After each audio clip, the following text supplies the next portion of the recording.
All right, hi everybody. Can you hear us fine? Can you hear us? Pretty good? All right, we're gonna go ahead and get started. If we have any late stragglers coming in, that's just fine.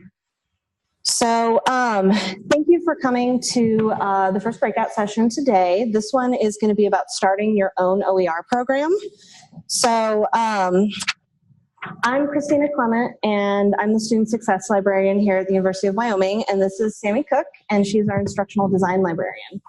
And we're both members of our OER committee.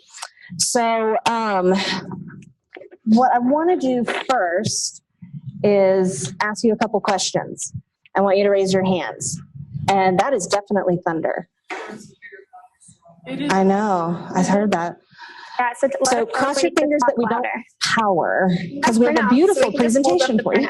It'll be fine. So, improvise.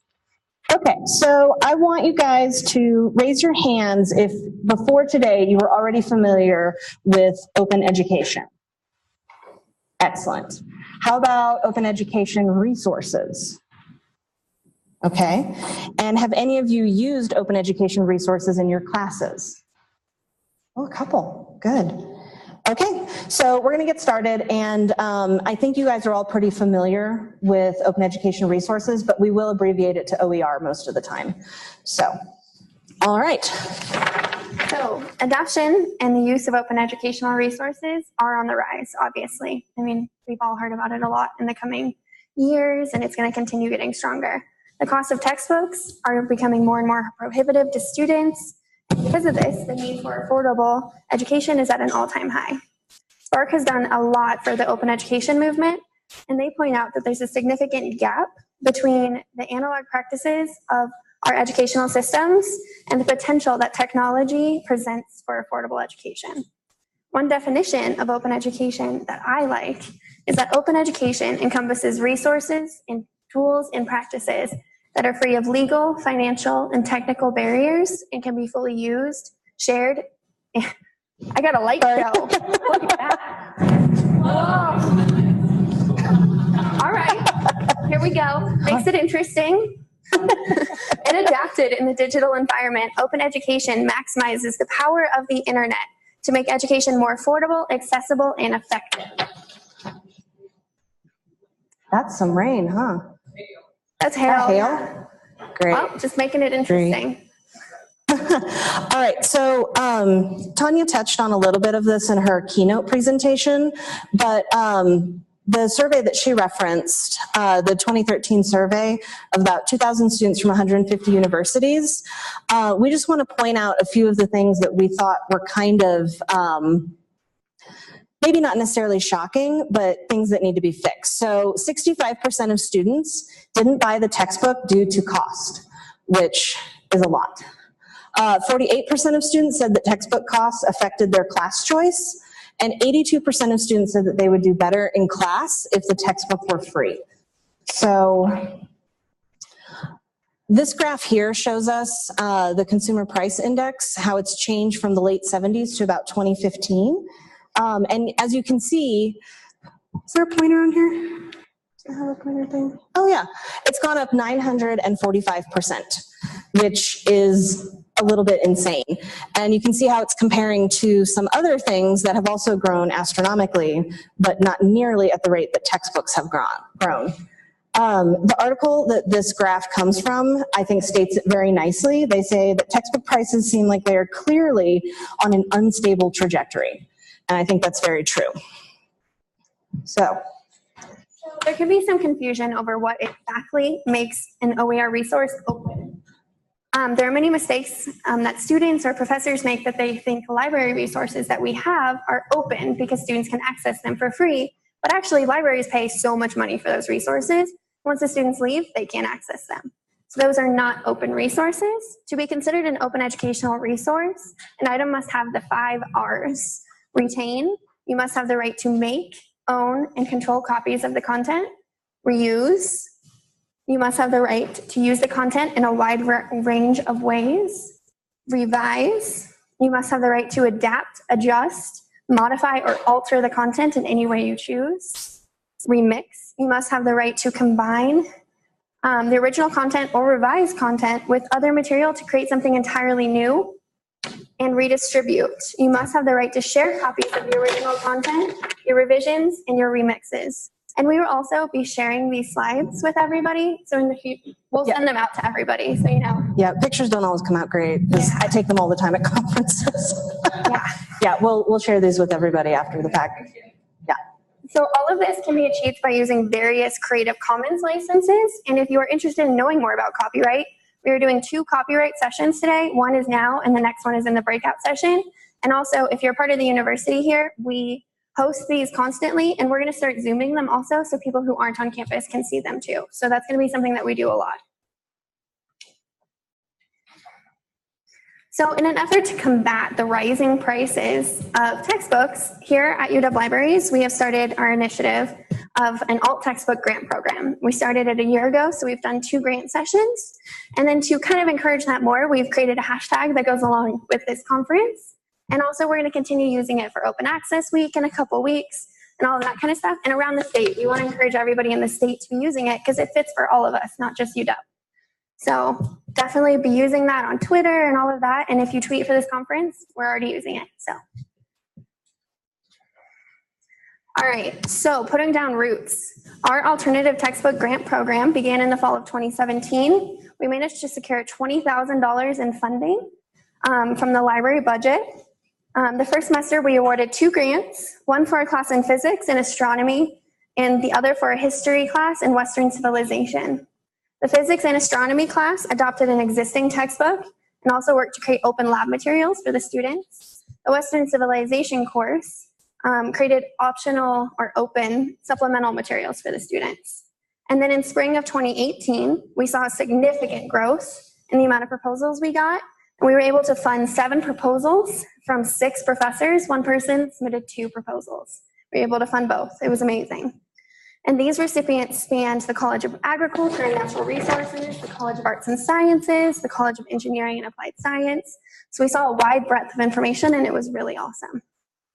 So the way that we structured our grants is we gave 2 different amounts. So for adoption or adaptation of OER materials, we gave up to about $1,500.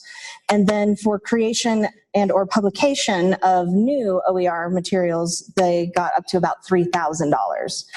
And it is important to note, something that we've learned, is that the cycle of creating, adapting, or adopting OER materials differs for every professor and every class. So because our grant program is still relatively new, and we're still in the process of supporting those who have received grants, we really just have estimated savings right now because we're still in the cycle.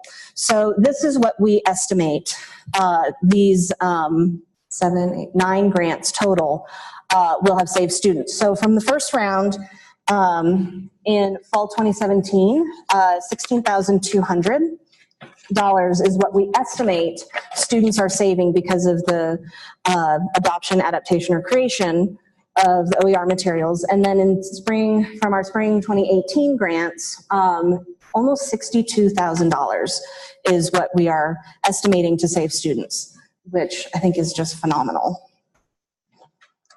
So looking ahead, we are accepting proposals for our fall grant for this year, November 1st. And so we're really excited about that. We're hoping the symposium is going to encourage more people to apply. We've been really advocating it around campus. It's something that we're going to continue to do. We are doing follow-ups with our past grant winners to see how they're doing and encourage their growth and encourage them to submit their stuff to our digital repository that Chad talked about in the back. And just kind of support them as much as we can. So it's something that we're definitely excited about growing continually and hoping to continue to see that huge growth between each grant period. So next, we're going to look at some of the things that we have identified here as successful components of an OER grant program. And we're also drawing on not just our own experience, but things that we've seen other institutions do that seem to be rather successful. Because again, OER is about sharing. And as Tanya said, why reinvent the wheel? If someone's already done it well, just copy it. It's fine. Okay, so the first steps, big one, we touched on it a little bit in the keynote, is funding. Money goes a long way in getting people to do things, especially when it comes to OER. So in addition to giving monetary incentives, you can also try and make the case to your faculty that winning a grant is a good thing to put in your tenure and promotion packet, because that counts.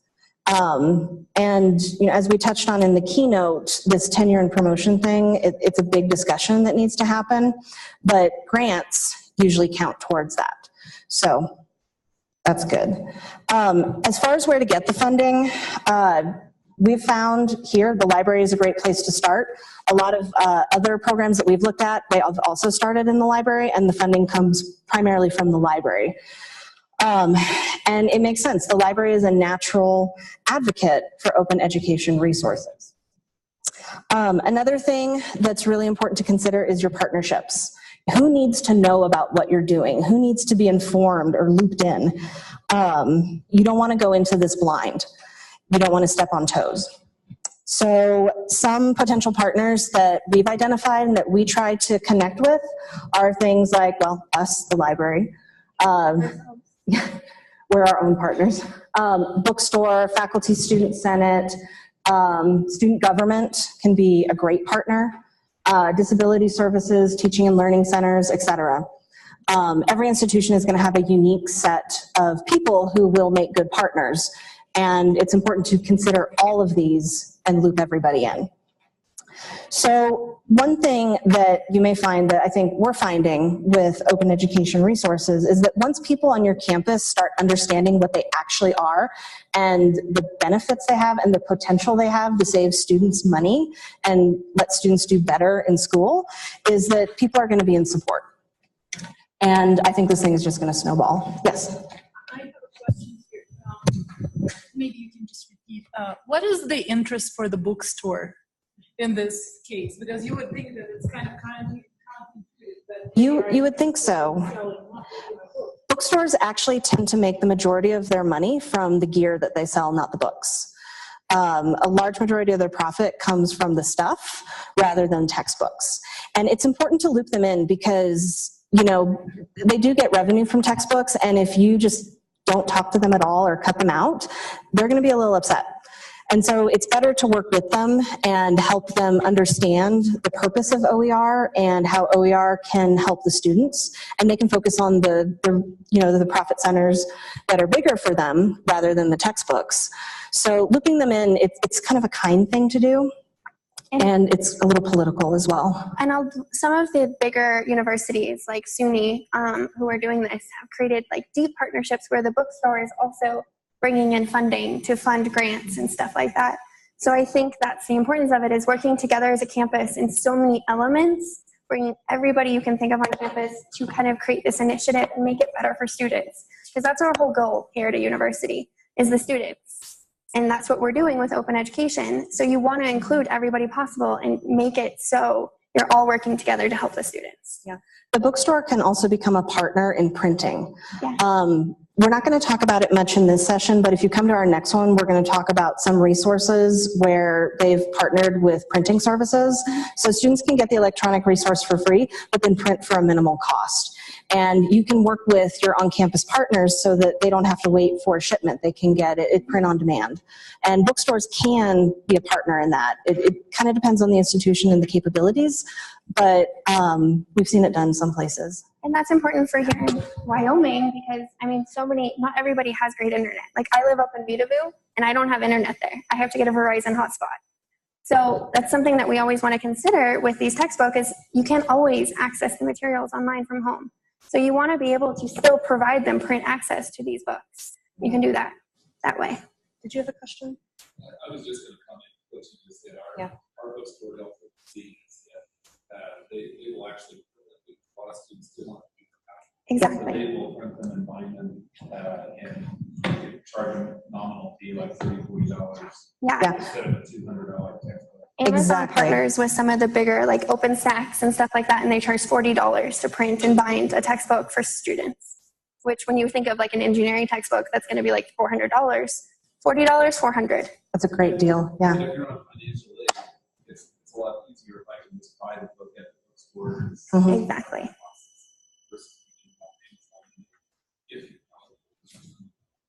Exactly. Absolutely. So the benefits of partnering with the bookstore are far and pretty deep reaching. And I think it's something that when a lot of these programs started, they didn't consider. So if you're thinking of starting one either at your campus or your community college, the bookstore is definitely someone to at least talk to. Even if they're not willing to work with you, at least looping them in is the kind and considerate thing to do. So, all right. Key structures. And yeah, I really like paper too. Yeah. Print out all my stuff. Okay, so key grant program structures. There are many ways that you can structure a grant program, and there's so many different ways that universities are doing it. How we do it is different than a presentation both Kristina and I watched in Arkansas. So it's very important to kind of look at all of these amazing institutions that are doing it. And the nice thing about Open is everybody's sharing what they're doing. Yes. So it's so easy to see all of this information. Nobody's hiding it, being like, oh no, you can't know what I do. That's the exact opposite of Open. And it's kind of nice because it's the opposite of Fight Club. Yeah. Everybody wants to talk about it. So first rule, talk about it. Yeah. Okay, so one of the ways that we found successful to design them is a tiered model, which allows faculty to choose how deep they want to get into open education. So for example, adopting an OER can be a lower commitment, lower risk, and therefore yield lower funds. There's still work involved in selecting the right resource, but compared to adoption and creation, adoption is the lowest amount of work involved typically. I mean, it just always depends. But the importance of adoption or of adopting shouldn't be overlooked. Sometimes simple actions yield great results. You never know what something simple can do to help your students. Adapting an OER generally yields moderate to high funding that is more or less equivalent to the work involved in adopting existing materials to a current course. Depending, on how deep the professor wants to go into adapting the materials, it could be a moderate undertaking or it could be a lot of work. It just kind of depends on what the professor wants to do in designing these materials. And then creating an OER is pretty much writing a textbook. So of course it's going to get you the most funding and it's going to be the most work. This can take more time than others and often doesn't count towards tenure and promotion, and we really will go into this later. So offering the most money possible is an excellent incentive. As we have stressed, money is the best way to get this done. And then how you structure the application process is also an important part of an OER program. Considering how your academic calendar goes can be useful in figuring out when you want applications to be due. Offering or requiring faculty consultations prior to people submitting grants, so that way you can make sure they understand what your expectations are and you understand what they want to do. That's much easier. Like, we have an online form, but sometimes that doesn't convey. So it's sometimes important to meet one-on-one before and understand exactly what they're wanting to do. And also some institutions, after they get a grant application, will meet with the people and do that as well. So you can either do it before, after, during, but those consultations are really important, because something that we've noticed is sometimes they don't understand exactly what we want with the materials. For example, we want to put the materials in our digital repository.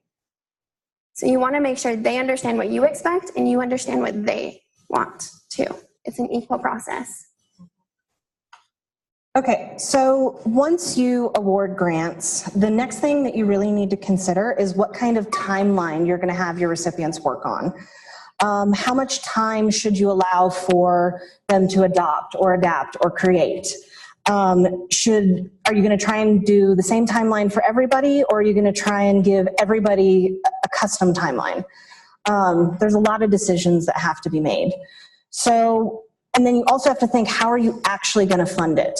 Do you fund half up front and then half upon completion? Is your institution even able to do that? We found here that it was a little difficult to do sort of the half and half method. Just the way our budgeting office worked, it didn't work for most of the cases. I think we made one small exception, but yeah, I think we gave everything up front. Other universities have found that it's helpful to do the half and half because it encourages people to get stuff done on time and actually submit the full materials and all of that, because they don't get the full funding until everything's submitted. So it kind of just depends on what you're looking for. Yeah, it very much depends. And so this is why it's so important to work with all your partners, figure out these timelines. And then also, you have to figure out what kind of follow-up and what kind of support are you going to do and offer. So we have seen in a few presentations about other grant programs that they're creating support teams. They're getting together either a scholarly communication or OER librarian if they have them. They're getting together instructional designers, copyright experts, peer editors for those who are creating OER, digital repository experts, et cetera, and putting together these support teams so that the grant recipients know who they can ask certain questions of. And like Sammy mentioned, there's a program at the University of Arkansas that is doing some amazing things with their application process and their support and follow-up. And they're an excellent model. We're hoping to implement some of these ourselves. Something that I get asked a lot when I go to a department or talk to some people who are interested is, oh, who's going to edit this? And that's kind of the idea of these support teams, is because as librarians, you know, we have 6 people on our committee, and say we have 12 grants, we can't edit 12 things. We don't have that ability. But by designing a support team where it's a larger group of people, you have larger expertise. Like if somebody does a mathematic book, I'm going to look at it and be like, great, good job, because I know nothing about math and I'm horrible at it. But by designing these support teams and selecting peer editors at the beginning of the process, you can kind of set up and make this a seamless process and have this great wealth of knowledge for everybody to create these amazing materials that are great for students. Mm-hmm. Exactly. So yeah, like I said, that's something that we're hoping we can kind of start putting together here for our next round of recipients. I don't think our support team will be quite as big as like Arkansas is doing right now, but we hope to see it grow over the years. So something that's also important to do when you're considering these grants is how are you going to market them? Because it's great to offer a grant, but if nobody on the university knows about it, you're not going to have applications and it's kind of pointless. So you always want to market this with students and all of that kind of stuff. So there's so many ways that you can do this. Some of the ways to get people involved are workshops, inform faculty and students and staff and administrators what OER and grant programs are. For example, what we'll do is we'll go into different departments and present on what this is and tell them like, here's what you could do, or here's some resources that you can adapt, and just inform them of the different materials. And then we offer workshops constantly. Like I've mentioned, our copyright workshop, we do almost every semester. We're going to continue growing that just to create that knowledge base on campus. And we work with some of our partners at ECTL to do that. And it's great to have those partners for that reason. Events. So Open Access Week is in October. It's like the 22nd. 2 weeks. Yeah, it's in 2 weeks. That's a great event to do. Here, what we're doing is we've rented some tables in our union, and we're going to have boards and be in there every day that week, talking to students, having them answer questions, just trying to let them know about this, because students are extremely important in this movement. Their voices matter more than anybody else. Conferences, they reach the community and the campus to spread awareness. I mean, we're all here. That's why we're doing this. We want people to know about it. And so you can do that through conferences, just going to conferences, all of that kind of stuff. Networking with people is great. Faculty advocates. This can be difficult, but not impossible. Faculty advocates can convince people, colleagues, administrators, people in their department, students, that OER is worth it. And so it's important. And those faculty advocates are somewhat our grant winners. You know, they're going around campus. And it's their students too. We have one of our grant winners who implemented her materials this fall, and she's already noticed the difference in student engagement. They're participating more in the discussions. They're getting better grades. One semester, it's already making a difference. Like, to me, that's insane. And so just by having that and having her go out and tell people that, that makes a difference. You need those, but that can be hard. You have to get people to trust you. And so it's good to build those. Again, students. I cannot express this enough, and it's something that we're really going to try to do. For example, we're having our student voices downstairs. We're really hoping, our dean, Ivan, has reached out to the ASUW, which is our student group on campus, to try to get them to come, to get them to advocate. We're trying to get them to write a resolution to kind of encourage instructors to do this. Students are the best voices. They're the ones anybody on campus is going to listen to the most. So student involvement is more important than anything else here. They often say the things that we as faculty or staff can't say, which can be nice. Yeah. We think a lot of things, but the students can actually say them. Exactly. And I feel like their opinion matters more. Like I can be like, it's important. Students can't pay for their textbooks. And they're like, yeah, cool, because you know. But if a student comes in and says, hey, I couldn't buy a textbook because I had to choose between my food and textbook, like that's going to matter more than me telling people that it's happening. And then more, every institution will have a diverse population and opportunities to educate about OER. Be open-minded about what you can do. There's so many ways that you can advocate.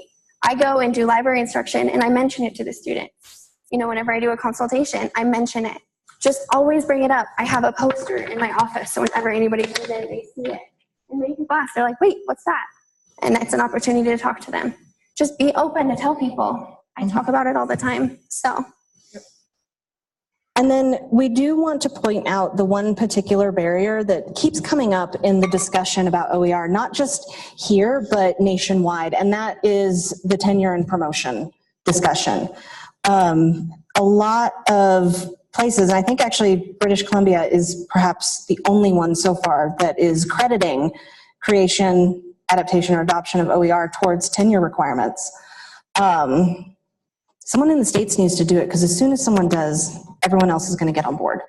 But OER are not commonly recognized in the TNP requirements, and therefore professors, especially junior faculty, don't often want to get on board because it's a lot of work to put into something that doesn't feel like it's going to further your career as a professor.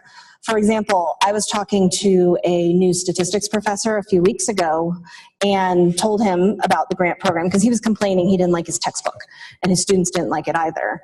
And I let him know, well, you know, you can apply for a grant and pick your own textbook if you want, if it's an open resource, and he got very excited, but then completely shut down when he learned it didn't go towards tenure, because that is his laser focus, which, as it is for a lot of junior faculty. And so this is a big barrier. It's a conversation that needs to start from the top down, and it's something that we're going to continue this conversation in our practitioner meeting at the end of today. So if you do want to talk about it more, I encourage you to come back to that meeting. But I think it's going to happen. Yeah. It's going to take a little while, but I think eventually we will see OER as part of TNP requirements. So this is the end of our presentation. We wanted to kind of talk to you guys about this too. What do you think we can be doing? You never edited that. Oh, yeah. That's supposed to be our emails. Yeah. We're fine. Sorry. So what do you guys think we can be doing as librarians to get this done? Because that's going to make the biggest difference on the university.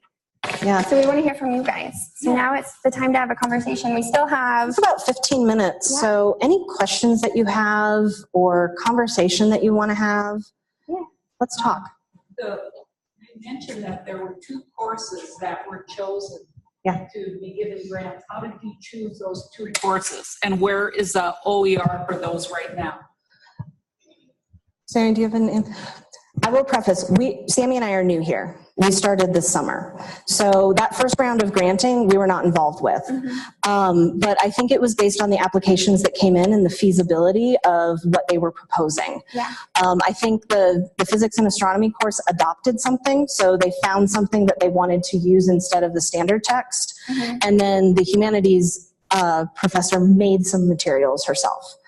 Also the physics, what they did on top of like adapting a textbook is, so they found one online, and I believe it might have been OpenStax from what I remember hearing. Yes? Was I right? Yeah, so it was OpenStax. Boom, look at that. And then what they did is created supplemental lab materials, because for students in a lab, they still have to pay for that lab book too. That's an additional cost on top of the textbook. So what they did is designed a whole lab book that's free. And so that's kind of more of what we funded, but also, so they just found a textbook and started using that. How about the Western civilization?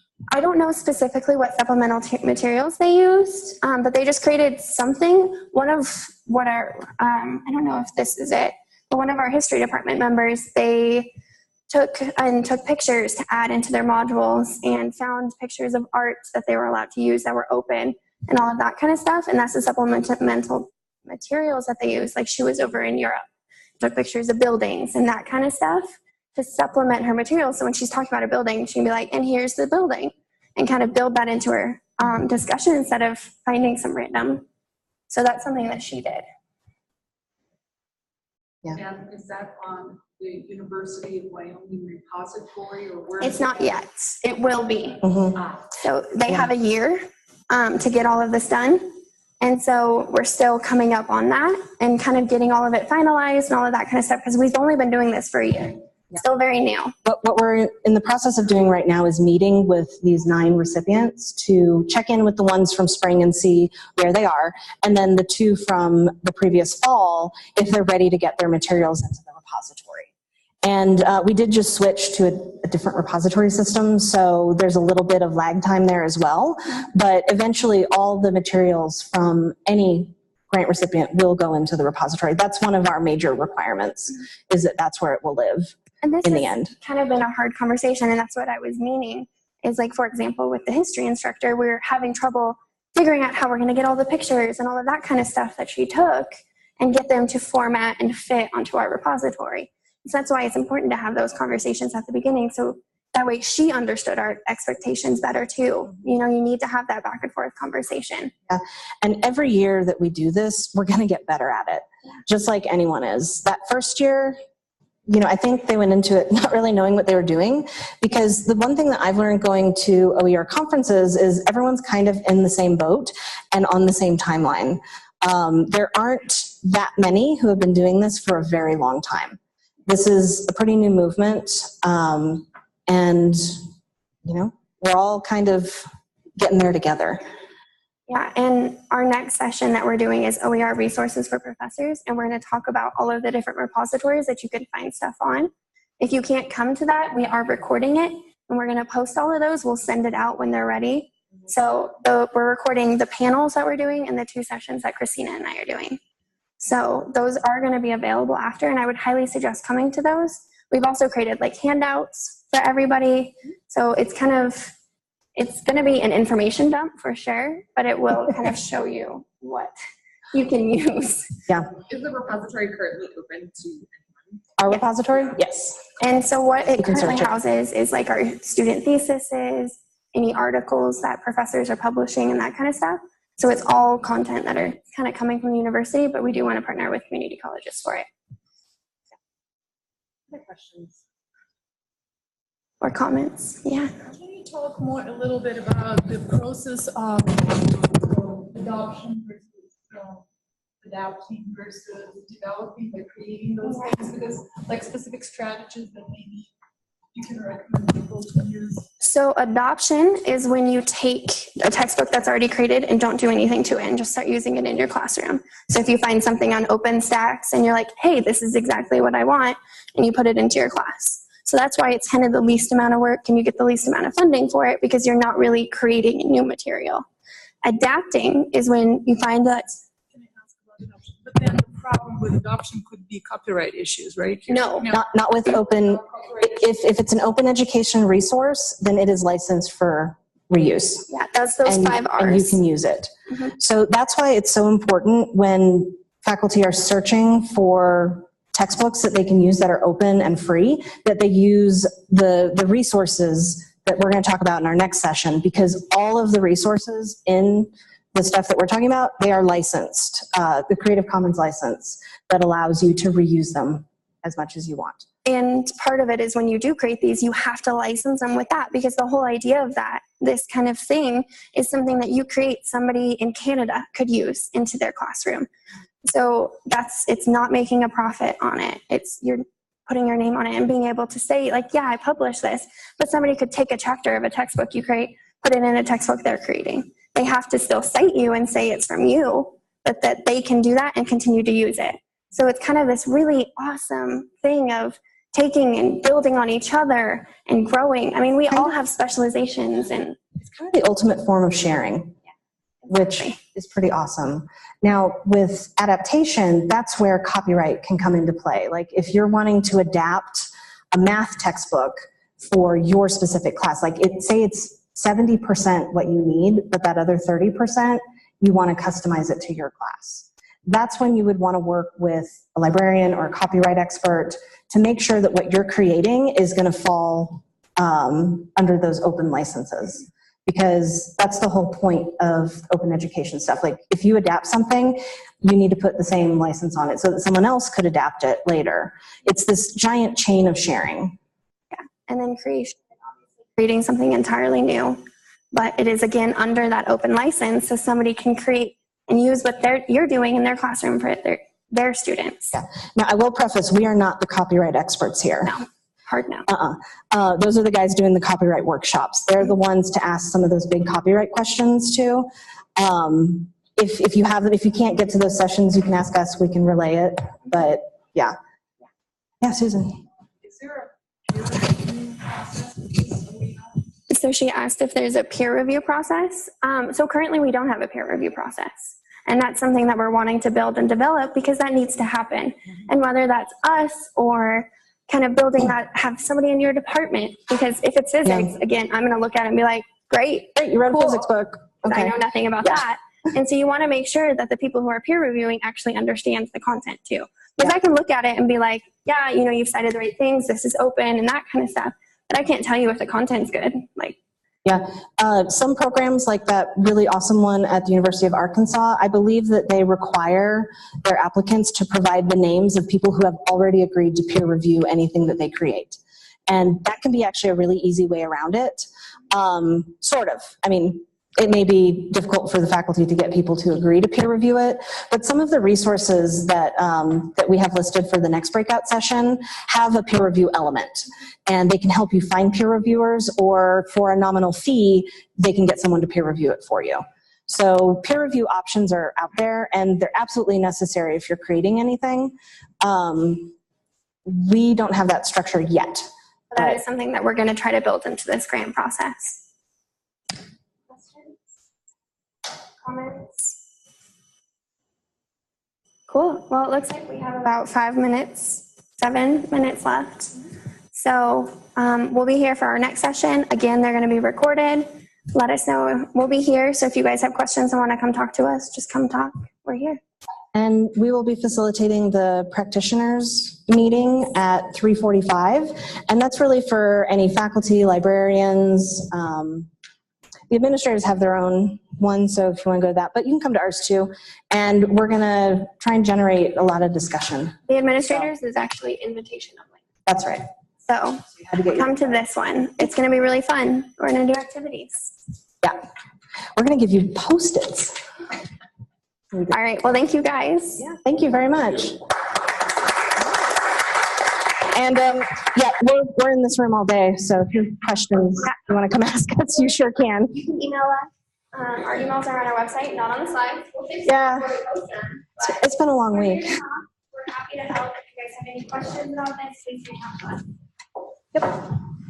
Yeah. Instructor who